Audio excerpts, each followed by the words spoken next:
क्या आपने कभी सोचा है कि जीवन में जो कुछ भी हो रहा है वह केवल एक संयोग है या इसके पीछे कोई दिव्य योजना काम कर रही है?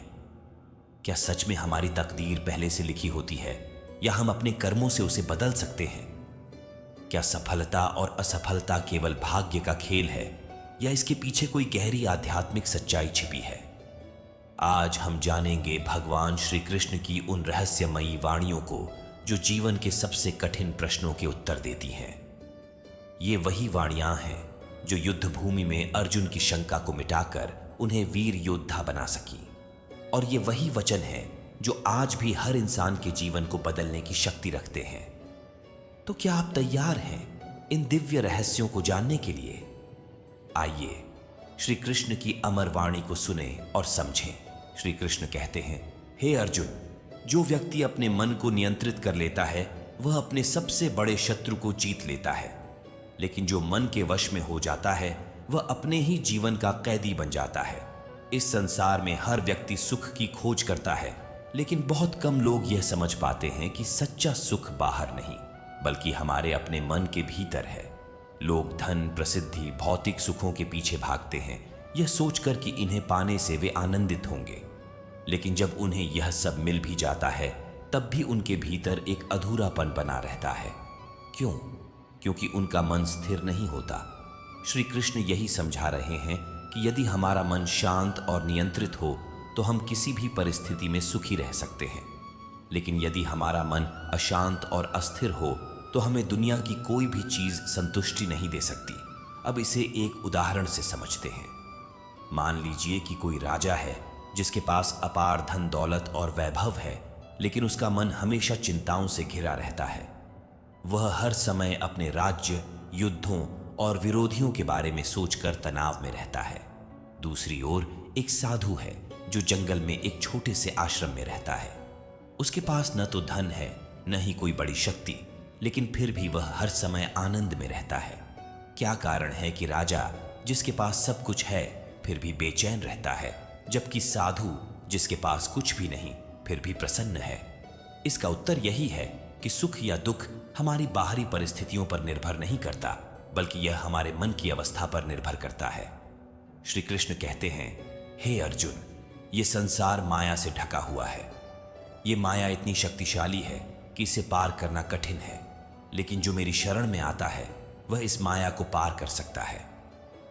मनुष्य का जीवन एक नदी की धारा के समान है जो निरंतर आगे बढ़ती रहती है, लेकिन यदि यह धारा बेतरतीब तरीके से बहे तो यह बाढ़ का रूप ले सकती है और विनाशकारी हो सकती है। लेकिन यदि इसे एक निश्चित दिशा में बहने दिया जाए तो यह खेतों को सींच सकती है, लोगों की प्यास बुझा सकती है और जीवनदायिनी बन सकती है। यही स्थिति हमारे मन की भी है। यदि हमारा मन अनियंत्रित हो जाए तो यह हमें इच्छाओं, मोह और भटकाव में डाल सकता है, लेकिन यदि इसे ईश्वर की भक्ति और आत्म संयम से नियंत्रित किया जाए तो यह हमें शांति और आनंद की ओर ले जाता है। अब जरा सोचिए, क्या आपने कभी महसूस किया है कि जब आपका मन शांत होता है तब कोई भी परिस्थिति आपको परेशान नहीं कर सकती, लेकिन जब आपका मन अशांत होता है तब छोटी छोटी चीजें भी आपको दुखी कर देती हैं। इसका कारण यही है कि मन की स्थिति ही हमारे जीवन का सबसे बड़ा निर्धारक है। श्री कृष्ण यह स्पष्ट कर रहे हैं कि यदि हम अपने मन को नियंत्रित कर लें तो कोई भी बाहरी परिस्थिति हमें विचलित नहीं कर सकती। श्री कृष्ण आगे कहते हैं, हे अर्जुन, जैसे वायु नौका को अपनी दिशा से भटका देती है, वैसे ही अनियंत्रित मन व्यक्ति को सच्चे ज्ञान और आत्मिक शांति से दूर कर देता है। जब समुद्र में कोई नाव चलती है तो उसे सही दिशा में बनाए रखने के लिए एक कुशल नाविक की आवश्यकता होती है। यदि नाविक ध्यान न दे तो लहरें उसे किसी भी दिशा में बहा सकती हैं और वह अपने लक्ष्य तक नहीं पहुंच पाएगी। ठीक इसी तरह यदि हमारा मन अनियंत्रित है तो यह हमें भौतिक इच्छाओं, मोह, क्रोध और अहंकार की लहरों में उलझाकर सही मार्ग से भटका सकता है। लेकिन यदि हम अपने मन को स्थिर रखते हैं और इसे सही दिशा में नियंत्रित करते हैं तो यह हमें आत्मज्ञान और शांति की ओर ले जाता है। अब इसे एक और दृष्टांत से समझते हैं। मान लीजिए कि दो लोग एक ही परिस्थिति का सामना कर रहे हैं। एक व्यक्ति क्रोधी स्वभाव का है जो छोटी छोटी बातों पर गुस्सा कर बैठता है और हर समय तनाव में रहता है। दूसरा व्यक्ति धैर्यवान है, जो हर स्थिति में शांत और संभाव में रहता है। जब दोनों को कोई कठिनाई आती है तो पहला व्यक्ति जल्दबाजी में गलत निर्णय ले लेता है और समस्या को और बढ़ा देता है, जबकि दूसरा व्यक्ति धैर्य और समझदारी से समस्या को हल कर लेता है। अब सोचिए, क्या समस्या वास्तव में कठिन थी या केवल मन की स्थिति ने इसे कठिन बना दिया था? श्री कृष्ण यही समझा रहे हैं कि हमारा सबसे बड़ा युद्ध बाहरी नहीं, बल्कि हमारे मन के भीतर है। यदि हम अपने मन को नियंत्रित नहीं कर सकते तो हम जीवन में कितनी भी सफलता पालें, फिर भी संतुष्ट नहीं रह सकते।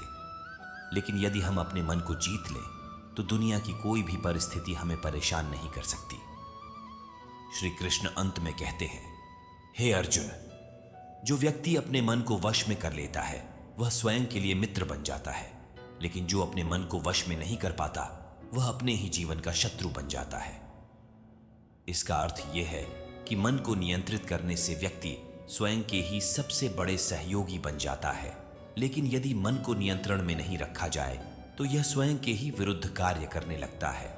अब दोस्तों, इस वाणी से हमें एक महत्वपूर्ण सीख मिलती है कि मन ही हमारे जीवन की दिशा तय करता है। यदि हम इसे नियंत्रित कर लें तो हम अपने जीवन के मालिक बन सकते हैं, लेकिन यदि यह हमें नियंत्रित करने लगे तो हम अपने ही विचारों और भावनाओं के गुलाम बन जाते हैं। श्री कृष्ण हमें यही समझा रहे हैं कि यदि हम अपने मन को जीत लेते हैं तो हम अपने जीवन के हर क्षेत्र में सफलता प्राप्त कर सकते हैं, लेकिन यदि हमारा मन ही हमें नियंत्रित करने लगे तो हम कभी भी शांति नहीं पा सकते। श्री कृष्ण कहते हैं, हे अर्जुन, ये संसार क्षणभंगुर है और इसमें जो कुछ भी तुम देख रहे हो वह नश्वर है, लेकिन जो आत्मा को पहचान लेता है वही सच्चे ज्ञान को प्राप्त कर सकता है। मनुष्य जन्म लेने के बाद से ही इस संसार के सुखों और वस्तुओं के पीछे भागता है। उसे यह भ्रम होता है कि जो कुछ भी उसके चारों ओर है, धन, परिवार, प्रतिष्ठा, भौतिक सुख सुविधाएं, यही उसका असली संसार है। लेकिन धीरे धीरे जब समय बीतता है तो उसे यह अनुभव होने लगता है कि ये सभी चीजें अस्थायी हैं। जिसे वह अपनी सबसे बड़ी शक्ति समझता था, वही चीजें धीरे धीरे हाथ से निकलने लगती हैं। जो व्यक्ति यह समझ लेता है कि यह संसार केवल एक अस्थायी यात्रा है, वह किसी भी परिस्थिति में विचलित नहीं होता। अब इसे एक उदाहरण से समझते हैं। मान लीजिए कि कोई यात्री किसी नगर में कुछ दिनों के लिए आता है। वह वहां के सुंदर महलों, बाजारों और लोगों को देखकर आकर्षित हो जाता है, लेकिन क्या वह उन चीजों से इतना जुड़ जाता है कि अपने असली घर को भूल जाए? नहीं, क्योंकि वह जानता है कि वह यहां केवल कुछ दिनों के लिए है और फिर उसे वापस लौटना है। लेकिन जो व्यक्ति इस सच्चाई को भूल जाता है और वहां के वैभव में उलझ जाता है, वह अपने असली घर को ही भूल जाता है। यही स्थिति इस संसार की है। हम इस संसार में कुछ वर्षों के लिए आए हैं, लेकिन हमें यह भ्रम हो जाता है कि यह संसार ही हमारा अंतिम स्थान है। हम इसे ही सच्चा मानकर इसके मोह में फंस जाते हैं। श्री कृष्ण यहां यही समझा रहे हैं कि जो व्यक्ति आत्मा को पहचान लेता है और यह जान लेता है कि वह केवल इस शरीर तक सीमित नहीं है, वही सच्चे ज्ञान को प्राप्त करता है। श्री कृष्ण आगे कहते हैं, हे अर्जुन, यह शरीर केवल आत्मा का एक वस्त्र है। जैसे मनुष्य पुराने वस्त्रों को त्याग कर नए वस्त्र धारण करता है, वैसे ही आत्मा एक शरीर को त्याग कर दूसरा धारण करती है। अब जरा सोचिए, जब हमारे कपड़े पुराने और फट जाते हैं तो हम उन्हें बदलकर नए कपड़े पहन लेते हैं। क्या हमें इस बदलाव पर कोई दुख होता है? नहीं, क्योंकि हम जानते हैं कि कपड़े केवल हमारे शरीर को ढकने के लिए होते हैं, वे हमारी असली पहचान नहीं है। लेकिन जब बात शरीर की आती है तो हम भूल जाते हैं कि यह भी एक वस्त्र की तरह अस्थायी है।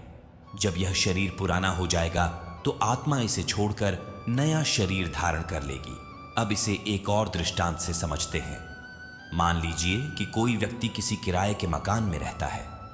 वह वहां कुछ वर्षों तक रहता है, लेकिन फिर उसे वह मकान छोड़ना पड़ता है और किसी नए मकान में जाना पड़ता है। क्या वह उस पुराने मकान को लेकर रोता बिलखता है? नहीं, क्योंकि वह जानता है कि यह उसका स्थायी घर नहीं था। लेकिन यदि कोई व्यक्ति इस अस्थायी मकान को ही अपनी स्थायी पहचान मान ले तो वह उसका मोह छोड़ ही नहीं पाएगा। यही स्थिति हमारे शरीर की है।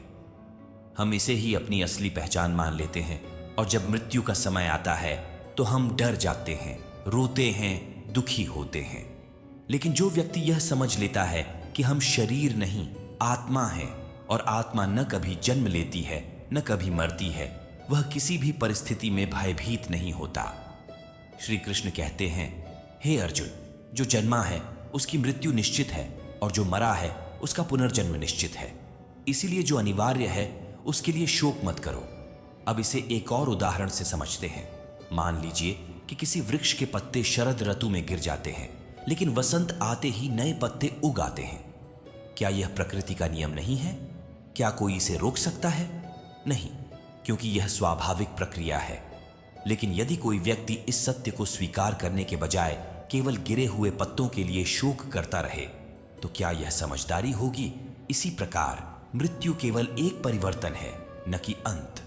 यह जीवन और मृत्यु का चक्र निरंतर चलता रहता है और जो इसे समझ लेता है वह किसी भी दुख में नहीं डूबता। श्री कृष्ण आगे कहते हैं, हे अर्जुन, यह संसार माया से ढका हुआ है।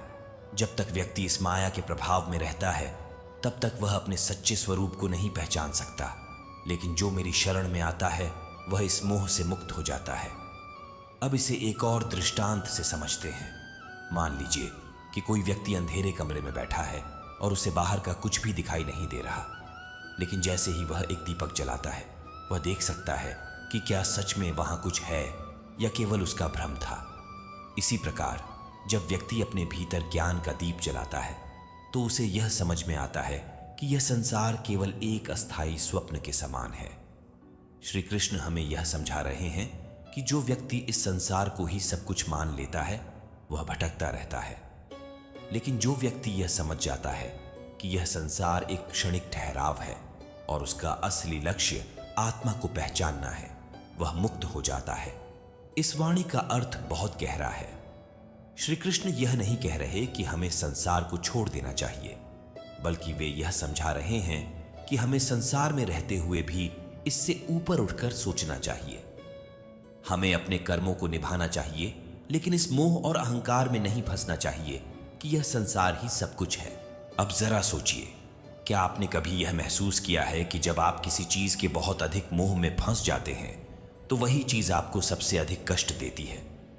यह इसलिए होता है क्योंकि हम उसे अपनी असली पहचान मान लेते हैं। लेकिन जब हम समझ जाते हैं कि संसार की हर वस्तु अस्थायी है, तब हम किसी भी परिस्थिति में स्थिर और संतुलित रह सकते हैं। श्री कृष्ण हमें यही सिखा रहे हैं कि जो व्यक्ति आत्मा को पहचान लेता है और माया के प्रभाव से ऊपर उठ जाता है, वह संसार के किसी भी दुख से प्रभावित नहीं होता। श्री कृष्ण कहते हैं, हे अर्जुन, जो अपने कर्मों को निष्काम भाव से करता है वही सबसे श्रेष्ठ है। जो फल की इच्छा से कर्म करता है वह हमेशा बंधनों में जकड़ा रहता है। मनुष्य अपने जीवन में हर पल कोई न कोई कर्म करता रहता है। सुबह उठने से लेकर रात को सोने तक उसके जीवन का हर क्षण कर्मों से भरा होता है। लेकिन सवाल यह है कि वह कर्म किस भावना से कर रहा है। अधिकतर लोग अपने कर्मों को किसी स्वार्थ या फल की आशा से करते हैं। यदि मैं मेहनत करूंगा तो मुझे पैसा मिलेगा, यदि मैं दूसरों की सहायता करूंगा तो मुझे भी मदद मिलेगी, यदि मैं पूजा पाठ करूंगा तो भगवान मेरी इच्छाएं पूरी करेंगे। लेकिन श्री कृष्ण हमें यह समझाना चाहते हैं कि जब कोई व्यक्ति अपने कर्म को केवल एक कर्तव्य के रूप में करता है, बिना किसी फल की आशा के, तभी वह अपने कर्मों के बंधन से मुक्त हो सकता है। अब इसे एक उदाहरण से समझते हैं। मान लीजिए कि एक माली बगीचे में पौधे लगाता है। वह पूरी लगन से उनकी देखभाल करता है, उन्हें पानी देता है, समय पर खाद डालता है। लेकिन वह इस बात की चिंता नहीं करता कि ये पौधे कब बड़े होंगे और कब फल फूल देंगे। वह बस अपना कर्तव्य निभा रहा होता है। लेकिन दूसरा माली जो केवल फल और फूलों की लालसा में पौधे लगाता है, वह हर दिन उनकी वृद्धि को लेकर चिंतित रहता है, और अगर फल देर से आते हैं या कम होते हैं तो वह निराश हो जाता है। यही सिद्धांत हमारे जीवन में भी लागू होता है। यदि हम अपने कार्यों को केवल फल की इच्छा से करते हैं तो हम हमेशा चिंता और तनाव में रहते हैं। लेकिन यदि हम निष्काम भाव से कर्म करें तो हम शांति और संतोष प्राप्त कर सकते हैं। श्री कृष्ण हमें यही सिखाते हैं कि कर्म ही हमारा अधिकार है, लेकिन उसके परिणाम की चिंता करना व्यर्थ है। श्री कृष्ण आगे कहते हैं, यह संसार कर्म का क्षेत्र है। यहां जो जैसा कर्म करता है वैसा ही उसे फल प्राप्त होता है। लेकिन जो अपने कर्मों को मुझ में अर्पित कर देता है वह इस जन्म मरण के चक्र से मुक्त हो जाता है। हर व्यक्ति अपने जीवन में अपने कर्मों के अनुसार ही फल प्राप्त करता है। किसी के जीवन में सुख आता है, किसी के जीवन में दुख आता है, और यह सब उनके कर्मों का ही परिणाम होता है। कई लोग सोचते हैं कि कुछ लोगों को बिना किसी कारण के सफलता मिल जाती है, जबकि कुछ लोग मेहनत करने के बाद भी असफल रहते हैं। लेकिन सच्चाई यह है कि हर व्यक्ति अपने पूर्व कर्मों का ही फल भोग रहा होता है। अब इसे एक और उदाहरण से समझते हैं। मान लीजिए कि दो किसान हैं।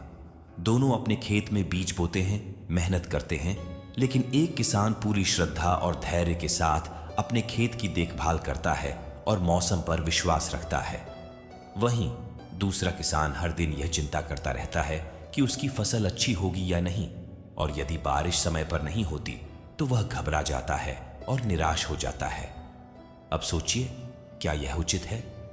पहला किसान अपने कर्तव्य को पूरी निष्ठा से निभा रहा था और उसे यह विश्वास था कि जो भी होगा वह सही ही होगा, जबकि दूसरा किसान केवल परिणाम की चिंता में ही घुला जा रहा था।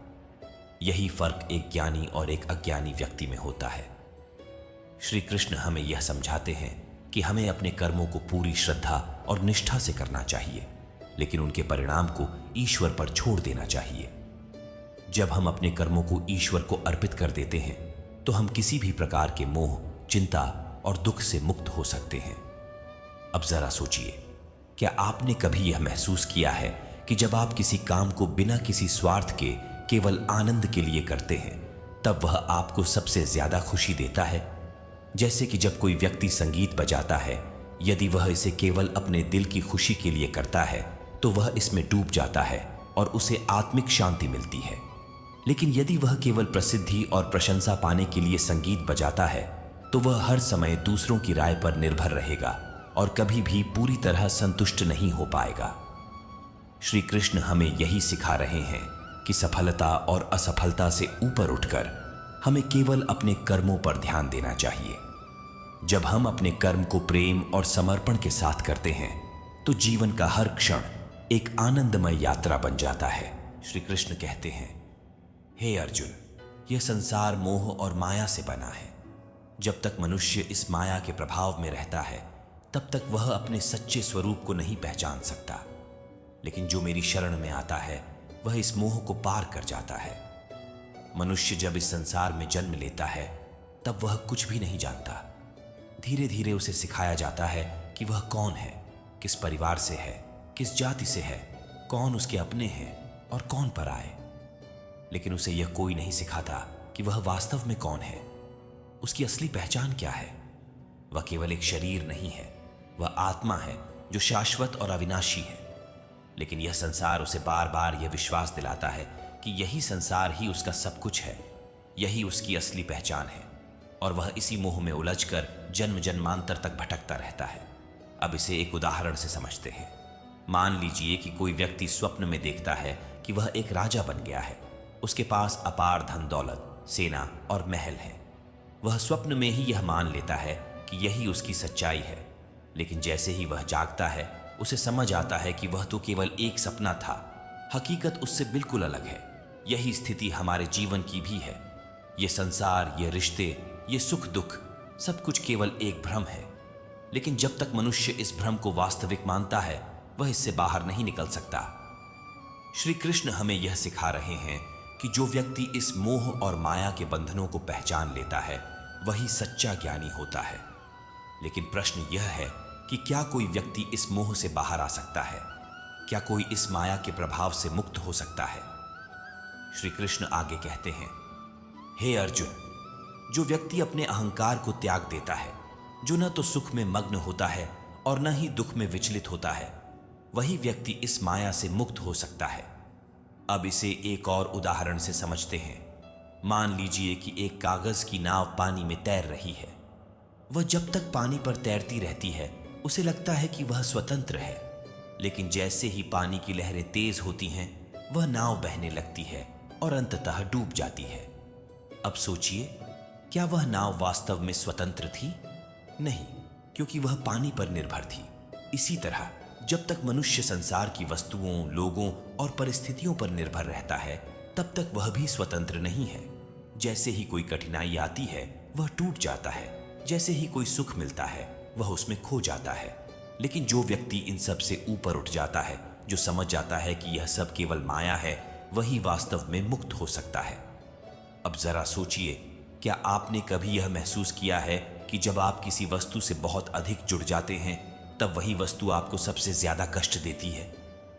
जैसे कि यदि कोई व्यक्ति अपने धन को ही अपनी सबसे बड़ी शक्ति मान ले, तो जब वह धन खो जाएगा, तब वह पूरी तरह से टूट जाएगा। लेकिन जो व्यक्ति यह समझता है कि धन केवल एक साधन है, वह न तो इसे पाने पर अहंकारी होता है और न ही इसे खोने पर दुखी होता है। श्री कृष्ण हमें यही सिखा रहे हैं कि सच्ची स्वतंत्रता तब मिलती है जब हम इस मोह के जाल से बाहर आ जाते हैं, जब हमें यह समझ आ जाता है कि यह संसार केवल एक अस्थायी ठहराव है और हमारी आत्मा का असली उद्देश्य ईश्वर की ओर बढ़ना है। श्री कृष्ण आगे कहते हैं, हे अर्जुन, ये माया बहुत बलशाली है। इसे कोई अपनी शक्ति से पार नहीं कर सकता, लेकिन जो मेरी शरण में आता है, उसे मैं स्वयं इस माया से पार करा देता हूं। अब इसे एक और दृष्टांत से समझते हैं। मान लीजिए कि एक बच्चा बहुत गहरे जंगल में खो गया है। वह इधर उधर भागता है, रोता है, डरता है, लेकिन उसे रास्ता नहीं मिलता। लेकिन तभी उसे एक अनुभवी मार्गदर्शक मिल जाता है, जो उसे सही दिशा दिखाता है और उसे जंगल से बाहर निकाल लेता है। अब बताइए, क्या वह बच्चा अपने बल पर जंगल से बाहर निकल सकता था? नहीं, क्योंकि वह भ्रमित था। लेकिन जब उसने मार्गदर्शक का हाथ पकड़ लिया, तब वह सुरक्षित बाहर आ गया। इसी तरह यह संसार भी एक घना जंगल है, जहां हर व्यक्ति भ्रमित है, कोई धन की खोज में, कोई सुख की खोज में, कोई प्रेम की खोज में। लेकिन वह यह नहीं समझता कि जिसे वह खोज रहा है, वह इस संसार में नहीं, बल्कि ईश्वर की शरण में है। श्री कृष्ण हमें यही बता रहे हैं कि जो व्यक्ति इस संसार में अपने बल पर मोक्ष प्राप्त करना चाहता है, वह सफल नहीं हो सकता। लेकिन जो पूर्ण समर्पण के साथ ईश्वर की शरण में आता है, उसे स्वयं ईश्वर इस माया से बाहर निकाल देते हैं। अब सोचिए, क्या आप इस संसार के मोह से बाहर निकलना चाहते हैं? क्या आप सच्ची शांति पाना चाहते हैं? यदि हां, तो आपको क्या करना होगा? पहला, अपने अहंकार को त्यागना होगा। जो व्यक्ति अपने अहंकार को छोड़ देता है, वह संसार की छोटी छोटी बातों से प्रभावित नहीं होता। उसे कोई अपमान करे या सम्मान दे, उसे कोई सफलता मिले या असफलता, वह सदा शांत रहता है। दूसरा, अपने सुख दुख में समान रहना होगा। जो व्यक्ति हर परिस्थिति को स्वीकार करता है और उसमें अपना कर्तव्य निभाता है, वही जीवन में सच्ची शांति प्राप्त कर सकता है। तीसरा, ईश्वर की शरण में आना होगा।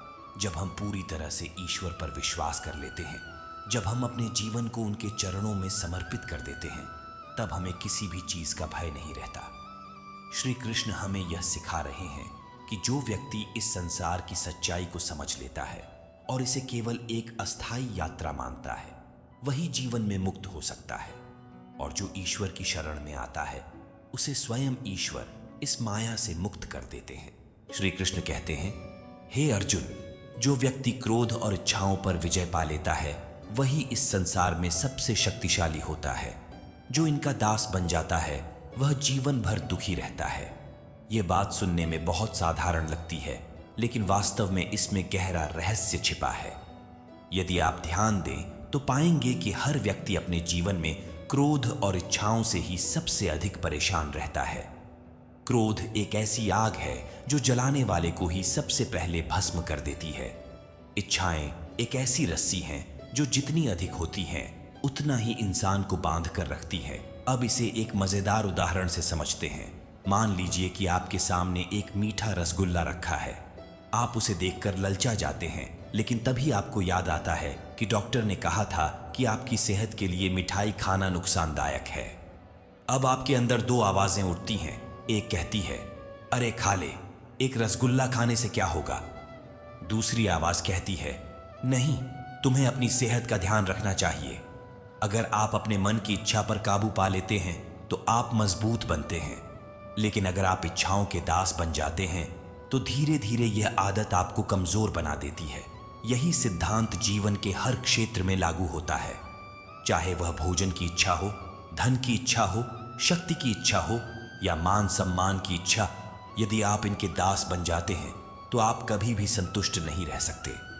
जो व्यक्ति अपनी इच्छाओं पर नियंत्रण पा लेता है वही सच्चा विजेता होता है। अब क्रोध को समझते हैं। श्री कृष्ण कहते हैं कि क्रोध व्यक्ति के विवेक को नष्ट कर देता है। जो क्रोधित हो जाता है वह सही और गलत का भेद भूल जाता है। अब जरा सोचिए, क्या आपने कभी क्रोध में ऐसा कुछ कहा या किया है जिसका बाद में आपको पछतावा हुआ हो? निश्चित रूप से हर किसी के साथ ऐसा हुआ होगा। क्रोध में व्यक्ति वही कहता और करता है जो वह सामान्य स्थिति में कभी नहीं करता। अब इसे एक और मजेदार उदाहरण से समझते हैं। एक बार एक राजा अपने मंत्री से बहुत नाराज हो गया। क्रोध में उसने आदेश दिया कि मंत्री को जेल में डाल दिया जाए। लेकिन जैसे ही राजा का गुस्सा शांत हुआ, उसे एहसास हुआ कि मंत्री तो उसका सबसे वफादार व्यक्ति था, लेकिन तब तक बहुत देर हो चुकी थी। यही होता है जब हम क्रोध में बहकर कोई निर्णय ले लेते हैं। जो व्यक्ति अपने क्रोध को नियंत्रित करना सीख लेता है वह अपने जीवन के सबसे बड़े संकटों से भी बच सकता है। लेकिन जो व्यक्ति अपने क्रोध का गुलाम बन जाता है वह खुद अपने ही विनाश का कारण बनता है। अब जरा सोचिए, क्या आपको किसी ने कभी भड़काया है? क्या कभी किसी ने आपको उकसाया है ताकि आप गुस्सा करें और आपसे कोई गलत निर्णय करवाया जाए? यही तो संसार का खेल है। श्री कृष्ण हमें यही सिखा रहे हैं कि जो व्यक्ति क्रोध और इच्छाओं पर नियंत्रण पा लेता है वह संसार के हर खेल को समझ जाता है। उसे कोई भी उकसाकर उसका नुकसान नहीं करा सकता। वह किसी भी परिस्थिति में शांत और स्थिर रहता है। अब सोचिए, क्या आपको कोई ऐसी परिस्थिति याद आती है जब आप क्रोधित हुए थे और बाद में पछताया था? और क्या कोई ऐसा समय था जब आपने अपनी इच्छाओं पर नियंत्रण पाया और उससे आपको कोई लाभ हुआ? यही जीवन की असली परीक्षा है। जो इस परीक्षा में पास हो जाता है वही श्री कृष्ण के सच्चे मार्ग पर चलने वाला बनता है। अब मैं आपको एक कहानी सुनाने जा रहा हूं जो इस बात को और स्पष्ट कर देगी। यह कहानी सिर्फ एक कथा नहीं बल्कि जीवन का एक गहरा सत्य है, जिसे अगर आप समझ गए तो जीवन के बहुत सारे सवालों के जवाब आपको मिल जाएंगे। बहुत समय पहले की बात है। एक महान राजा हुआ करता था जिसका नाम विक्रमसेन था। वह जितना पराक्रमी था उतना ही बुद्धिमान भी। उसकी सेना अजेय थी, उसका शासन न्यायपूर्ण था और प्रजा उससे बेहद प्रेम करती थी। लेकिन उसकी एक कमजोरी थी, वह बहुत गुस्सैल था। जरा सा भी कुछ उसके मन के विरुद्ध होता तो वह क्रोधित हो जाता और बिना सोचे समझे दंड सुना देता। उसका यह स्वभाव पूरे राज्य में चर्चा का विषय बन गया था। एक दिन एक वृद्ध संत उसके दरबार में आए। उन्होंने राजा से कहा, महाराज, आप इतने शक्तिशाली होते हुए भी अपने गुस्से के कारण कमजोर हैं। राजा को यह सुनकर क्रोध आ गया। उसने गरजते हुए कहा, क्या कहा? मैं कमजोर हूं? तुम जानते भी हो मैं कितने राज्यों का स्वामी हूं। मेरी तलवार के सामने कोई टिक नहीं सकता और तुम कहते हो कि मैं कमजोर हूं। संत मुस्कुराए और बोले, हे राजन, शक्ति तलवार में नहीं होती, शक्ति मन पर नियंत्रण में होती है। क्या आप चाहें तो अभी क्रोध को त्याग सकते हैं? राजा कुछ देर के लिए चुप हो गया। वह सोचने लगा कि क्या वह अपने गुस्से को काबू में कर सकता है। नहीं, जब भी उसे गुस्सा आता तो वह अपने आपे से बाहर हो जाता था। संत ने फिर कहा, राजन, मैं आपको एक परीक्षा में डालना चाहता हूं। यदि आप इसमें सफल हो गए तो मैं स्वीकार करूंगा कि आप संसार के सबसे शक्तिशाली राजा हैं। राजा ने तुरंत हामी भर दी। संत ने कहा, मैं आपको एक तोता दूंगा। इस तोते को आपको 1 वर्ष तक अपने पास रखना होगा, लेकिन शर्त यह है कि इस पूरे वर्ष में आप इस पर क्रोध नहीं कर सकते, चाहे यह कुछ भी करे। यदि आपने क्रोध किया तो आप यह परीक्षा हार जाएंगे। राजा को यह बात बहुत आसान लगी। उसने सोचा, मैं एक पक्षी पर क्यों क्रोधित होऊंगा? संत ने एक हरे रंग का सुंदर तोता राजा को दे दिया और कहा, इस तोते की एक और विशेषता है, यह वही शब्द दोहराएगा जो इसे सुनने को मिलेंगे। इसीलिए ध्यान रहे कि यह जो भी बोले उसका कारण केवल आप ही होंगे। राजा ने तोते को अपने महल में रख लिया। पहले कुछ दिन सब कुछ ठीक था, लेकिन धीरे धीरे तोते ने राजा के आसपास के लोगों की बातें सुननी शुरू कर दी और वही दोहराने लगा। यदि कोई राजा की आलोचना करता तो तोता वह बात भी बोल देता। एक दिन राजा दरबार में बैठा था, तभी तोता अचानक चिल्लाया, राजा मूर्ख है, राजा क्रोधी है, राजा को कुछ भी नहीं आता। राजा को यह सुनते ही गुस्सा आ गया। उसने तलवार खींच ली और गुस्से में बोला, अरे दुष्ट पक्षी, तेरा यह साहस। लेकिन तभी उसे संत की परीक्षा याद आई और उसने खुद को रोक लिया। उसने सोचा, यह तोता स्वयं कुछ नहीं बोलता, यह वही दोहराता है जो इसे सुनने को मिलता है। यदि यह मेरे बारे में यह सब कह रहा है तो निश्चित ही मेरे राज्य में ऐसे लोग हैं जो मेरी आलोचना करते हैं। राजा ने क्रोध को नियंत्रित किया और विचार करने लगा। अगले कुछ महीनों में तोते ने कई और बातें दोहराई। कभी वह कहता, राजा न्यायप्रिय है, कभी वह कहता, राजा अन्याय करता है। अब राजा को समझ आ गया कि यह तोता दरअसल उसके भीतर की भावनाओं को और लोगों की धारणाओं को प्रकट कर रहा है। धीरे धीरे राजा ने अपने व्यवहार को बदलना शुरू कर दिया। वह पहले की तरह आवेश में आकर निर्णय नहीं लेता था। वह शांत रहने लगा, चीजों को समझने लगा और अपने क्रोध को नियंत्रित करने का अभ्यास करने लगा। 1 वर्ष पूरा हुआ और संत फिर से दरबार में आए। राजा ने मुस्कुराते हुए कहा, हे गुरुवर, अब मैं समझ गया कि असली शक्ति तलवार में नहीं बल्कि अपने मन पर नियंत्रण में होती है। यदि मैं अपने क्रोध और इच्छाओं का दास बन जाता तो मैं इस परीक्षा में हार जाता, लेकिन अब मैंने अपने गुस्से पर काबू पाना सीख लिया है। संत प्रसन्न हुए और बोले, राजन, अब आप न केवल अपने राज्य के राजा हैं बल्कि आपने स्वयं पर भी विजय प्राप्त कर ली है। यही सच्ची जीत है। यह कहानी हमें यह सिखाती है कि संसार में सबसे कठिन कार्य स्वयं को जीतना है। जो व्यक्ति अपने क्रोध और इच्छाओं को नियंत्रित कर सकता है वह ही इस जीवन में सच्ची शांति और आनंद प्राप्त कर सकता है। अगर हम हर छोटी बात पर क्रोधित होते रहेंगे तो हम खुद को ही नुकसान पहुंचाएंगे, लेकिन यदि हम धैर्य और समझदारी से काम लेंगे तो हम किसी भी परिस्थिति में सफल हो सकते हैं। अब जरा सोचिए, क्या कभी आपने अपने गुस्से के कारण कोई बड़ा नुकसान किया है? या कोई ऐसा समय था जब आप धैर्य रखते तो चीजें बेहतर हो सकती थीं? यही जीवन का सबसे बड़ा सबक है। जो अपने गुस्से को काबू में कर सकता है वह न केवल खुद को बल्कि इस संसार को भी जीत सकता है। श्री कृष्ण कहते हैं, हे अर्जुन, जो व्यक्ति संसार के सुख दुख, हानि लाभ, सफलता असफलता में समान रहता है वही सबसे बड़ा ज्ञानी और सच्चा योगी है। जो हर परिस्थिति में स्थिर रहता है वही जीवन के सबसे बड़े रहस्य को समझता है। मनुष्य का स्वभाव ही ऐसा है कि वह सुख में प्रसन्न होता है और दुख में टूट जाता है। जब उसे सफलता मिलती है तो वह अहंकार से भर जाता है और जब उसे असफलता मिलती है तो वह निराश हो जाता है। लेकिन श्री कृष्ण यहाँ एक बहुत गहरा सत्य बता रहे हैं। जो व्यक्ति हर परिस्थिति में संभाव में रहता है वही सच्चा ज्ञानी होता है। अब इसे एक उदाहरण से समझते हैं। मान लीजिए कि समुद्र के किनारे एक नाव खड़ी है।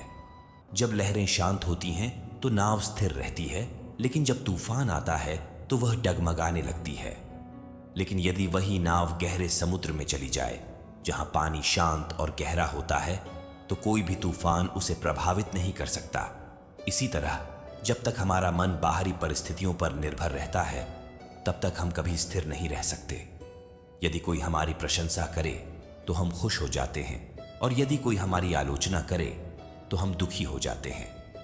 लेकिन जो व्यक्ति यह समझ लेता है कि सुख और दुख दोनों ही अस्थायी हैं वही वास्तव में सच्ची शांति को प्राप्त कर सकता है। श्री कृष्ण कहते हैं, हे अर्जुन, यह संसार परिवर्तनशील है।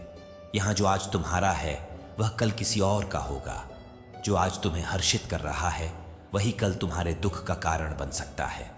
इसलिए जो व्यक्ति इस परिवर्तन के चक्र को समझ लेता है वही स्थिर और शांत रह सकता है। अब इसे एक और दृष्टांत से समझते हैं। मान लीजिए कि एक व्यापारी बहुत मेहनत करके धन अर्जित करता है। वह अपने व्यापार को बढ़ाता है, लेकिन अचानक कोई संकट आ जाता है और उसे नुकसान हो जाता है। यदि वह इस नुकसान को लेकर निराश हो जाए तो वह फिर से खड़ा नहीं हो पाएगा।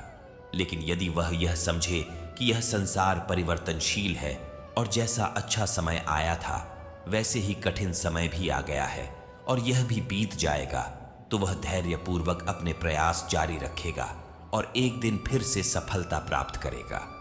यही सिद्धांत हमारे जीवन के हर क्षेत्र में लागू होता है। जो व्यक्ति जीवन के उतार चढ़ाव को सहजता से स्वीकार कर लेता है, वही सबसे बड़ा ज्ञानी होता है। अब जरा सोचिए, क्या आपने कभी ऐसा अनुभव किया है कि जब आप किसी कठिन परिस्थिति में होते हैं तब आपको लगता है कि यह कभी समाप्त नहीं होगी, लेकिन कुछ समय बाद जब वह कठिनाई समाप्त हो जाती है तब आपको एहसास होता है कि वह तो बस एक समय की बात थी। श्री कृष्ण हमें यह सिखा रहे हैं कि हमारा जीवन भी एक यात्रा है, जहां सुख और दुख दोनों ही पड़ाव के रूप में आते हैं। जो व्यक्ति हर परिस्थिति को सहजता से स्वीकार कर सकता है, वही वास्तव में मुक्त हो सकता है। श्री कृष्ण आगे कहते हैं, हे अर्जुन, जैसे कोई व्यक्ति वस्त्रों को बदलता है, वैसे ही यह आत्मा भी शरीर बदलती है। लेकिन जो इसे नहीं समझता, वह हर बार जन्म और मृत्यु के चक्र में फंसता रहता है। अब इसे एक और दृष्टांत से समझते हैं। मान लीजिए कि कोई व्यक्ति एक पुराना मकान छोड़कर नए मकान में जाता है। यदि वह इस बदलाव को सहजता से स्वीकार कर ले तो उसे कोई कष्ट नहीं होगा, लेकिन यदि वह पुराने मकान से इतना मोह कर ले कि उसे छोड़ने को तैयार ही न हो, तो वह केवल पीड़ा का अनुभव करेगा। इसी प्रकार जब व्यक्ति यह समझ जाता है कि यह शरीर केवल आत्मा के लिए एक माध्यम है और मृत्यु केवल एक नया परिवर्तन है, तब वह किसी भी परिस्थिति से भयभीत नहीं होता। अब सोचिए, क्या आपने कभी किसी प्रियजन को खोने का अनुभव किया है? क्या आपको उस समय ऐसा लगा था कि यह दुख कभी समाप्त नहीं होगा? लेकिन जैसे जैसे समय बीता, आपने महसूस किया कि जीवन आगे बढ़ता है और आत्मा अमर होती है। श्री कृष्ण हमें यही समझा रहे हैं कि जो व्यक्ति जीवन के हर बदलाव को सहजता से स्वीकार कर सकता है, वही इस संसार के सबसे बड़े रहस्य को समझ सकता है। अब प्रश्न यह है कि हम इस संभाव की स्थिति को कैसे प्राप्त करें। पहला, हमें यह समझना होगा कि यह संसार अस्थायी है। जो भी हमारे पास है, धन, परिवार, सफलता, असफलता, सब कुछ बदलता रहता है। यदि हम इसे ही अपनी स्थायी पहचान मान लेंगे तो हम हमेशा चिंता और दुख में रहेंगे। दूसरा, हमें अपने मन को नियंत्रित करना सीखना होगा। जब कोई हमारी प्रशंसा करे तब भी हमें संतुलित रहना चाहिए, और जब कोई हमारी आलोचना करे तब भी हमें विचलित नहीं होना चाहिए। तीसरा, हमें अपने जीवन को ईश्वर को समर्पित करना होगा। जब हम यह समझ लेते हैं कि हम केवल ईश्वर की इच्छा के अनुसार कार्य कर रहे हैं, तब हम किसी भी परिस्थिति में परेशान नहीं होते। श्री कृष्ण हमें यह सिखा रहे हैं कि सफलता और असफलता से परे उठकर हमें केवल अपने कर्तव्य पर ध्यान देना चाहिए। जब हम अपने कर्म को प्रेम और समर्पण के साथ करते हैं तो जीवन का हर क्षण एक आनंदमय यात्रा बन जाता है। श्री कृष्ण कहते हैं, हे अर्जुन, जो व्यक्ति संदेह में रहता है वह न इस लोक में सुखी होता है न परलोक में। संदेही व्यक्ति का मन हमेशा विचलित रहता है और वह किसी भी निर्णय को दृढ़ता से नहीं ले पाता। मनुष्य के जीवन में सबसे बड़ी बाधा उसका स्वयं पर, अपने कर्मों पर और ईश्वर पर विश्वास न होना है। जब व्यक्ति के मन में संदेह उत्पन्न होता है तो वह सही निर्णय नहीं ले पाता। कभी वह अवसरों को सामने पाकर भी उन्हें छोड़ देता है, क्योंकि उसके भीतर यह द्वंद्व चलता रहता है कि यह सही होगा या गलत, यह करना चाहिए या नहीं, मैं सफल हो पाऊंगा या असफल रहूंगा। यह संशय उसे आगे बढ़ने से रोकता है और वह जीवन भर असमंजस में पड़ा रहता है। अब इसे एक उदाहरण से समझते हैं। मान लीजिए कि कोई व्यक्ति नदी पार करना चाहता है। उसके पास एक मजबूत नाव है, लेकिन जैसे ही वह उसमें बैठने लगता है, उसके मन में विचार आता है कि क्या यह नाव सच में मजबूत होगी? क्या यह बीच में डूब सकती है? क्या मुझे इस पर भरोसा करना चाहिए? इसी शंका में वह नाव में बैठने की हिम्मत नहीं कर पाता और वहीं किनारे पर खड़ा रह जाता है, जबकि दूसरा व्यक्ति जो किसी संदेह में नहीं पड़ता, वह नाव में बैठकर नदी पार कर जाता है। संदेही व्यक्ति अवसरों के सामने खड़ा रह जाता है, लेकिन वे अवसर उसका इंतजार नहीं करते। वे आगे बढ़ जाते हैं और फिर वह केवल पछताने के अलावा कुछ नहीं कर सकता। श्री कृष्ण कहते हैं कि संदेह करने वाला व्यक्ति न तो इस संसार में सुखी रह सकता है और न ही आत्मा के उच्चतम लक्ष्य को प्राप्त कर सकता है। वह हमेशा किसी न किसी बात को लेकर परेशान रहेगा। यदि उसे कोई बड़ा कार्य सौंपा जाए तो वह यह सोचकर ही घबरा जाएगा कि वह इसे कर भी पाएगा या नहीं। उसकी चिंता और शंका उसे आगे बढ़ने से रोक देती है और धीरे धीरे वह अपने आत्मविश्वास को खो देता है। जब व्यक्ति अपने आप पर ही विश्वास नहीं कर सकता तो वह जीवन में कभी भी कुछ महान नहीं कर सकता। अब इसे एक और दृष्टांत से समझते हैं। मान लीजिए कि एक छात्र परीक्षा की तैयारी कर रहा है। यदि वह पूरे आत्मविश्वास के साथ पढ़ाई करे और अपने ज्ञान पर विश्वास रखे तो वह अच्छे अंकों से उत्तीर्ण होगा। लेकिन यदि वह हर समय यह सोचता रहे कि मैं सफल हो पाऊंगा या नहीं, मेरा लिखा सही होगा या गलत, तब वह अपनी पूरी क्षमता के साथ पढ़ाई नहीं कर पाएगा। उसकी शंका और भय उसके ध्यान को भटका देंगे और अंत में वह असफल हो जाएगा। यह केवल पढ़ाई की बात नहीं बल्कि जीवन के हर क्षेत्र में लागू होता है। जब व्यक्ति खुद पर और अपने कर्मों पर भरोसा नहीं करता तो वह कभी आगे नहीं बढ़ सकता। श्री कृष्ण आगे कहते हैं, हे अर्जुन, जो स्वयं पर, अपने कर्मों पर और ईश्वर पर विश्वास रखता है वही सबसे बड़ा ज्ञानी होता है। लेकिन जो हर चीज में संदेह करता है वह अपने ही बनाए हुए जाल में फंस जाता है। अब इसे एक और उदाहरण से समझते हैं। मान लीजिए कि एक पक्षी अपने घोंसले से पहली बार उड़ने की कोशिश कर रहा है। यदि वह यह सोचने लगे कि मैं उड़ पाऊंगा या नहीं, मैं गिर जाऊंगा या नहीं, तो वह कभी भी अपने पंखों को फैलाकर आकाश में नहीं जा सकता। लेकिन जब वह पूरी निडरता से हवा में छलांग लगाता है तभी वह उड़ने की कला सीख पाता है और ऊंचाइयों तक पहुंचता है। यही नियम हमारे जीवन में भी लागू होता है।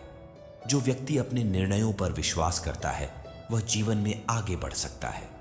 लेकिन जो व्यक्ति खुद पर ही संदेह करता है वह किसी भी दिशा में नहीं बढ़ सकता। उसे हर जगह डर सताता है कि कहीं वह गलत निर्णय न ले ले। ऐसे लोग अपने ही भ्रम में फंस कर रह जाते हैं और कोई भी बड़ा कार्य नहीं कर पाते। अब जरा सोचिए, क्या आपके जीवन में कभी ऐसा समय आया है जब संदेह के कारण आपने कोई अवसर खो दिया हो? क्या ऐसा हुआ है कि आप किसी निर्णय को लेने में देर कर गए और बाद में पछतावा हुआ? यह संदेह ही सबसे बड़ी बाधा है जो व्यक्ति को उसकी मंजिल से दूर कर देता है। श्री कृष्ण हमें यह सिखा रहे हैं कि संदेह को त्यागना ही सबसे बड़ी शक्ति है। जब हम स्वयं पर, अपने कर्मों पर और ईश्वर पर विश्वास रखते हैं तब हम जीवन के हर कठिन मोड़ को पार कर सकते हैं। जैसे नाव में बैठने वाला व्यक्ति नदी पार कर जाता है, वैसे ही जो व्यक्ति अपने संदेहों को छोड़कर आगे बढ़ता है वह सफलता को प्राप्त करता है। लेकिन जो केवल सोचता रहता है और निर्णय नहीं ले पाता वह वहीं खड़ा रह जाता है और पीछे छूट जाता है।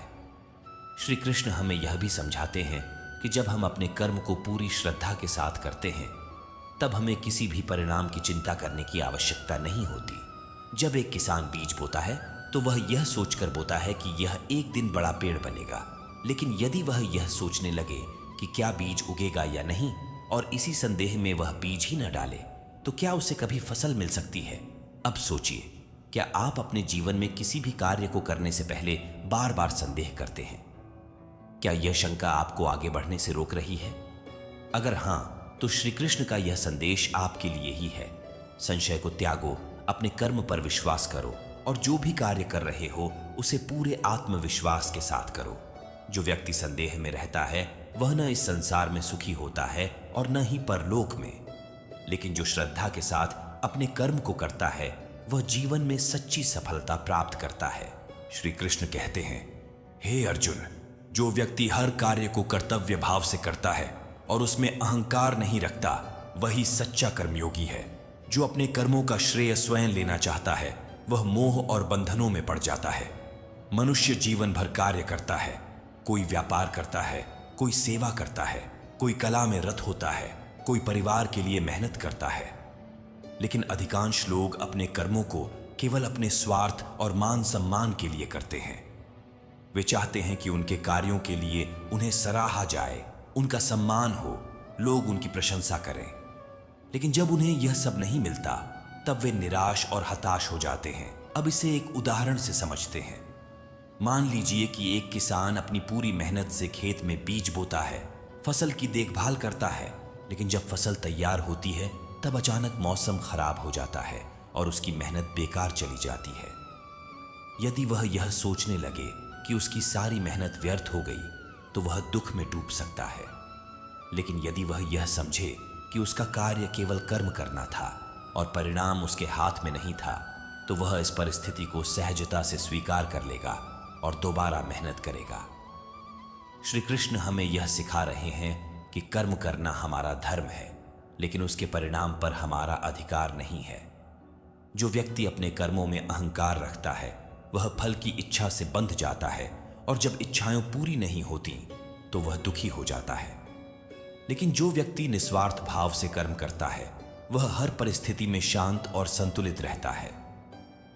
श्री कृष्ण आगे कहते हैं, हे अर्जुन, जो व्यक्ति यह समझ लेता है कि वह केवल एक माध्यम है और सारा कार्य ईश्वर की योजना के अनुसार हो रहा है, वही सच्चा ज्ञानी और मुक्त आत्मा होता है। अब इसे एक और दृष्टांत से समझते हैं। मान लीजिए कि कोई नदी पहाड़ों से निकलकर समुद्र की ओर बह रही है। यदि वह यह सोचने लगे कि वह स्वयं अपनी शक्ति से बह रही है तो यह उसका भ्रम होगा। वास्तविकता यह है कि वह केवल एक माध्यम है और उसका प्रवाह स्वयं प्रकृति की योजना के अनुसार चल रहा है। इसी प्रकार हमारा जीवन भी ईश्वर की एक योजना का हिस्सा है। जब हम अपने अहंकार को त्याग कर यह स्वीकार कर लेते हैं कि हम केवल एक साधन हैं और सारा कार्य ईश्वर की इच्छा से हो रहा है, तब हम सच्चे ज्ञान को प्राप्त करते हैं। अब सोचिए, क्या आपने कभी यह महसूस किया है कि जब आप किसी कार्य को बिना किसी स्वार्थ के केवल आनंद के लिए करते हैं तब वह सबसे अधिक संतोषजनक अनुभव होता है। लेकिन जब आप किसी काम को केवल नाम, प्रसिद्धि या लाभ के लिए करते हैं तब उसमें आपको तनाव और चिंता महसूस होती है। श्री कृष्ण हमें यह सिखा रहे हैं कि कर्म करने का सच्चा आनंद तब मिलता है जब हम उसे ईश्वर को समर्पित करके करते हैं, बिना किसी अहंकार और फल की इच्छा के। जो व्यक्ति इस सत्य को समझ लेता है वही सच्चे अर्थों में मुक्त हो सकता है। श्री कृष्ण कहते हैं, हे अर्जुन, यह संसार केवल एक नश्वर पड़ाव है। यहां जो कुछ भी तुम देखते हो वह अस्थाई है, लेकिन जो व्यक्ति अपनी आत्मा के स्वरूप को पहचान लेता है वही सच्चे ज्ञान को प्राप्त कर सकता है। मनुष्य जब जन्म लेता है तब वह कुछ भी नहीं जानता। धीरे धीरे वह इस संसार के नियमों को सीखता है, रिश्तों को पहचानता है, भौतिक सुखों को समझता है। लेकिन एक बहुत बड़ी भूल कर बैठता है। वह यह मानने लगता है कि यह संसार ही उसकी सच्चाई है, यही उसका अंतिम लक्ष्य है। वह भूल जाता है कि यह संसार केवल एक यात्रा है, न कि उसकी वास्तविक पहचान। इसी भ्रम में वह अपनी पूरी जिंदगी बिता देता है, और जब अंत में उसे यह समझ आता है कि यह सब अस्थाई था, तब तक बहुत देर हो चुकी होती है। अब इसे एक उदाहरण से समझते हैं। मान लीजिए कि कोई यात्री एक शहर में कुछ समय के लिए आता है। वहां के सुंदर महल, बाजार, लोग उसे आकर्षित करने लगते हैं। लेकिन यदि वह यह भूल जाए कि वह यहाँ केवल कुछ समय के लिए है और इसे ही अपना स्थायी घर मान ले, तो जब उसे वापस लौटना होगा तब उसे अत्यधिक कष्ट होगा। यही स्थिति इस संसार की है। हम इस जीवन में कुछ वर्षों के लिए आए हैं, लेकिन हम इसे ही सब कुछ मानकर चलते हैं। हमें यह समझने में बहुत देर हो जाती है कि इस संसार की प्रत्येक वस्तु, प्रत्येक रिश्ता, प्रत्येक उपलब्धि अस्थाई है। श्री कृष्ण हमें यही सिखा रहे हैं कि जो व्यक्ति इस सत्य को समझ लेता है वही सच्चा ज्ञानी बन सकता है। श्री कृष्ण आगे कहते हैं, हे अर्जुन, ये शरीर केवल आत्मा का एक वस्त्र है। जैसे मनुष्य पुराने वस्त्रों को त्याग कर नए वस्त्र धारण करता है, वैसे ही आत्मा एक शरीर को त्याग कर दूसरा धारण करती है। अब जरा सोचिए, जब हमारे कपड़े पुराने हो जाते हैं तो हम उन्हें बदल देते हैं। हमें इस बदलाव पर कोई दुख नहीं होता, क्योंकि हम जानते हैं कि कपड़े केवल बाहरी वस्त्र हैं, वे हमारी असली पहचान नहीं हैं। लेकिन जब बात शरीर की आती है तो हम इसे ही अपनी असली पहचान मान लेते हैं। जब मृत्यु का समय आता है तो हम भयभीत हो जाते हैं, रोते हैं, दुखी होते हैं। अब इसे एक और दृष्टांत से समझते हैं। मान लीजिए कि कोई व्यक्ति एक पुराने मकान में रहता है। वह मकान धीरे धीरे कमजोर हो जाता है और रहने योग्य नहीं रहता। तब वह क्या करेगा? वह एक नया मकान बनाएगा और वहां चला जाएगा। लेकिन यदि वह इस अस्थाई मकान से इतना मोह कर ले कि उसे छोड़ने को तैयार ही न हो, तो वह केवल पीड़ा का अनुभव करेगा। यही स्थिति हमारे शरीर की है। जब यह शरीर पुराना हो जाता है तो आत्मा इसे छोड़कर नया शरीर धारण करती है। लेकिन हम इस सत्य को स्वीकार नहीं कर पाते और मोह में फंसकर दुखी हो जाते हैं। श्री कृष्ण हमें यह समझाना चाहते हैं कि मृत्यु केवल एक परिवर्तन है, न कि अंत। श्री कृष्ण आगे कहते हैं, हे अर्जुन, यह संसार मोह और माया से भरा हुआ है। जब तक व्यक्ति इस माया के प्रभाव में रहता है तब तक वह अपने सच्चे स्वरूप को नहीं पहचान सकता। लेकिन जो मेरी शरण में आता है वह इस मोह से मुक्त हो जाता है। अब इसे एक और दृष्टांत से समझते हैं। मान लीजिए कि कोई व्यक्ति अंधेरे कमरे में बैठा है और उसे बाहर कुछ भी दिखाई नहीं दे रहा, लेकिन जैसे ही वह एक दीपक जलाता है उसे स्पष्ट दिखने लगता है कि क्या सच में वहां कुछ था या वह केवल उसका भ्रम था। इसी प्रकार जब व्यक्ति अपने भीतर ज्ञान का दीप जलाता है तब उसे यह समझ में आता है कि यह संसार केवल एक अस्थायी स्वप्न के समान है। जो व्यक्ति इस मोह के जाल को पहचान लेता है वही सच्ची मुक्ति प्राप्त कर सकता है। अब सोचिए, क्या आपने कभी यह महसूस किया है कि जब आप किसी चीज के बहुत अधिक मोह में फंस जाते हैं तब वही चीज आपको सबसे अधिक कष्ट देती है। जब हम किसी वस्तु, व्यक्ति या परिस्थिति से अत्यधिक लगाव रखते हैं तो उसका खो जाना हमें सबसे अधिक पीड़ा देता है। श्री कृष्ण हमें यह सिखा रहे हैं कि हमें इस संसार में रहते हुए भी इससे ऊपर उठकर सोचना चाहिए। हमें अपने कर्तव्यों को निभाना चाहिए, लेकिन इस मोह और अहंकार में नहीं फंसना चाहिए कि यह संसार ही सब कुछ है। श्री कृष्ण आगे कहते हैं, हे अर्जुन, यह मत सोचो कि तुम्हें संसार का भार उठाना है। हर कार्य मेरे द्वारा संचालित है, तुम केवल एक निमित्त हो। अपने कर्तव्यों को निभाओ और मुझे समर्पित कर दो। अब इसे एक अंतिम दृष्टांत से समझते हैं। मान लीजिए कि कोई नदी एक बड़ी चट्टान से टकराकर रुक जाती है। यदि वह सोचे कि अब वह आगे नहीं बढ़ सकती तो वह वहीं ठहर जाएगी। लेकिन यदि वह यह समझे कि समुद्र ही उसका अंतिम लक्ष्य है और वह धैर्य से आगे बढ़ती रहे तो कोई भी बाधा उसे रोक नहीं सकती। इसी प्रकार जीवन में अनेक बाधाएं आएंगी, लेकिन यदि हम यह समझ लें कि हम केवल ईश्वर के माध्यम से अपने कर्तव्यों को निभा रहे हैं और सब कुछ उन्हें समर्पित कर दें तो हमें कोई भी चीज रोक नहीं सकती। अब जरा सोचिए, क्या आप भी जीवन की कठिनाइयों से डरकर रुक जाते हैं या फिर धैर्य और समर्पण के साथ आगे बढ़ते हैं? जो व्यक्ति श्री कृष्ण की इस सीख को समझ लेता है वही जीवन में सच्ची शांति प्राप्त करता है। श्री कृष्ण हमें यह सिखा रहे हैं कि जो व्यक्ति इस संसार की सच्चाई को समझ लेता है और इसे केवल एक अस्थायी यात्रा मानता है वही जीवन में मुक्त हो सकता है।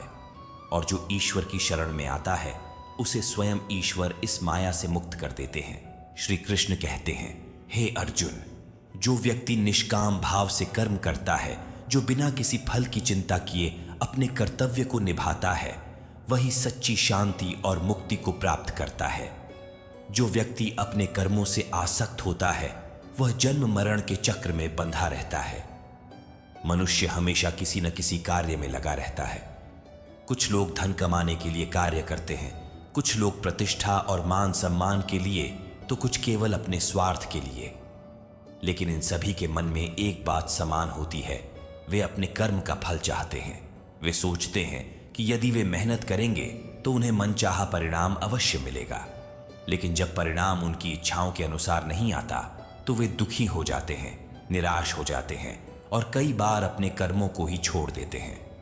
श्री कृष्ण हमें यह समझाना चाहते हैं कि कर्म करना हमारा कर्तव्य है, लेकिन उसके परिणाम की चिंता करना व्यर्थ है। अब इसे एक उदाहरण से समझते हैं। मान लीजिए कि एक माली अपने बगीचे में पौधे लगाता है। वह रोज पानी देता है, देखभाल करता है, लेकिन यदि वह यह सोचने लगे कि पौधा कितनी जल्दी बड़ा होगा, कितने फूल देगा, और जब उसकी अपेक्षा के अनुसार फूल नहीं खिलते तो वह दुखी हो जाए, तो क्या यह उचित होगा? क्या इससे पौधा जल्दी बड़ा होगा? नहीं, क्योंकि उसका कार्य केवल देखभाल करना था। फल देना प्रकृति का नियम है। यही सिद्धांत हमारे जीवन में भी लागू होता है। जब हम बिना किसी स्वार्थ के, बिना किसी अपेक्षा के अपने कर्तव्यों को निभाते हैं, तभी हम जीवन में सच्ची शांति को प्राप्त कर सकते हैं। लेकिन यदि हम हर कार्य केवल लाभ की दृष्टि से करेंगे तो हम हमेशा चिंता और तनाव में ही रहेंगे। श्री कृष्ण आगे कहते हैं, हे अर्जुन, यह संसार एक कर्म भूमि है। यहां हर व्यक्ति अपने कर्मों के आधार पर जीवन का अनुभव करता है। लेकिन जो व्यक्ति अपने कर्मों को ईश्वर को समर्पित कर देता है, वह इस संसार के बंधनों से मुक्त हो जाता है। अब इसे एक और दृष्टांत से समझते हैं। मान लीजिए कि एक नदी समुद्र की ओर बह रही है। यदि वह यह सोचने लगे कि उसे कितनी जल्दी समुद्र तक पहुंचना है, तो क्या उसकी गति बढ़ जाएगी? नहीं, उसे बस बहते रहना है। यदि वह रुक गई या गलत दिशा में मुड़ गई, तो वह अपने लक्ष्य तक नहीं पहुंच पाएगी। हमारा जीवन भी इसी तरह है। हमें बिना रुके अपने कर्तव्यों को निभाना चाहिए, लेकिन यदि हम फल की चिंता में उलझ गए तो हमारी यात्रा कठिन हो जाएगी। अब जरा सोचिए, क्या आपने कभी ऐसा अनुभव किया है कि जब आप केवल अपने कर्म को आनंद के साथ करते हैं, तब वह सबसे अच्छा परिणाम देता है? लेकिन जब आप केवल परिणाम की चिंता में उलझे रहते हैं, तब आपको संतुष्टि नहीं मिलती। श्री कृष्ण हमें यह सिखा रहे हैं कि जब हम अपने कार्यों को ईश्वर को समर्पित कर देते हैं, तब हमारे भीतर से अहंकार और मोह समाप्त हो जाता है। तब हम हर परिस्थिति को सहजता से स्वीकार कर सकते हैं। श्री कृष्ण आगे कहते हैं, हे अर्जुन, जो व्यक्ति हर परिस्थिति में समान भाव से रहता है, जिसे न तो सफलता अहंकारी बनाती है और न ही असफलता विचलित करती है, वही इस संसार के बंधनों से मुक्त हो सकता है। अब इसे एक और दृष्टांत से समझते हैं। मान लीजिए कि एक साधु जंगल में ध्यान कर रहा है। यदि कोई उसे अपमानित करे तो वह विचलित नहीं होता, और यदि कोई उसकी प्रशंसा करे तो वह अहंकार से भर नहीं जाता, क्योंकि वह जानता है कि सुख दुख, मान अपमान, सफलता असफलता सब कुछ अस्थाई है। अब सोचिए, क्या आपने कभी ऐसा अनुभव किया है कि जब आप किसी उपलब्धि को लेकर बहुत अधिक गर्व महसूस करते हैं, तब यदि अचानक कोई समस्या आ जाती है तो वह गर्व तुरंत टूट जाता है, और जब आप किसी समस्या में फंसते हैं तो आपको लगता है कि यह कभी समाप्त नहीं होगी, लेकिन समय के साथ वह भी समाप्त हो जाती है। श्री कृष्ण हमें यह सिखा रहे हैं कि जीवन में जो कुछ भी घटित हो रहा है वह परिवर्तनशील है।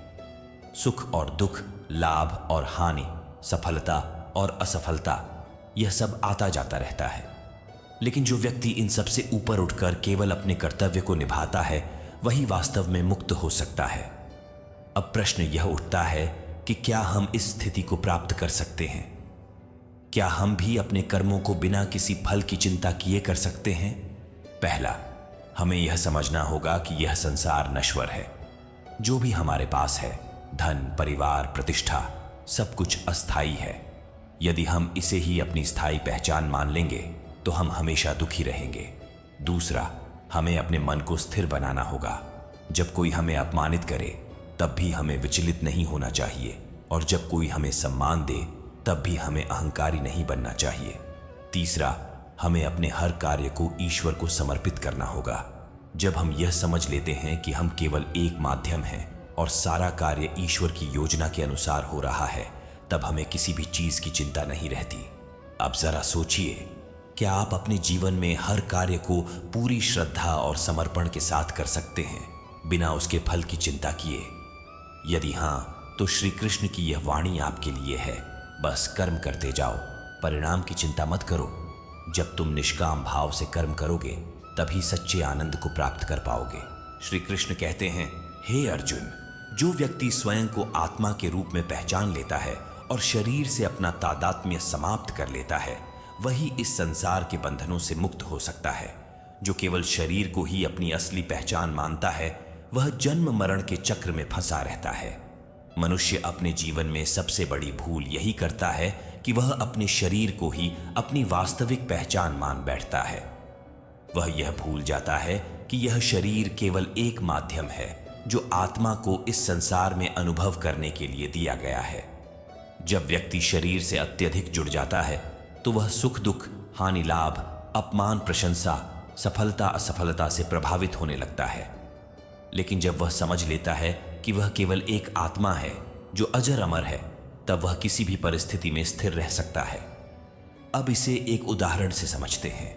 मान लीजिए कि कोई व्यक्ति एक नाटक में राजा की भूमिका निभा रहा है। जब वह मंच पर होता है तो उसे राजा की तरह ही व्यवहार करना होता है। लेकिन जैसे ही नाटक समाप्त होता है, वह जानता है कि वह वास्तव में राजा नहीं है, वह केवल अभिनय कर रहा था। लेकिन अगर वह इस अभिनय को ही सच मानकर मंच के बाहर भी स्वयं को राजा समझने लगे तो क्या होगा? वह अपने वास्तविक जीवन को भूल जाएगा और भ्रम में जीने लगेगा। यही स्थिति इस संसार की भी है। हम सभी यहां अपने अपने किरदार निभा रहे हैं। कोई पिता है, कोई पुत्र, कोई व्यापारी, कोई योद्धा। लेकिन यदि हम इन भूमिकाओं को ही अपनी असली पहचान मान लें तो हम माया के जाल में फंस जाएंगे और बार बार जन्म मरण के चक्र में घूमते रहेंगे।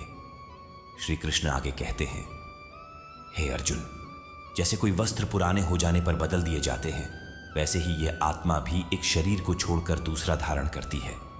लेकिन जो अज्ञानी है वह इस परिवर्तन को नहीं समझ पाता और मृत्यु को ही अंत मान लेता है। अब इसे एक और दृष्टांत से समझते हैं। मान लीजिए कि कोई बच्चा पुराने कपड़े पहन रहा है।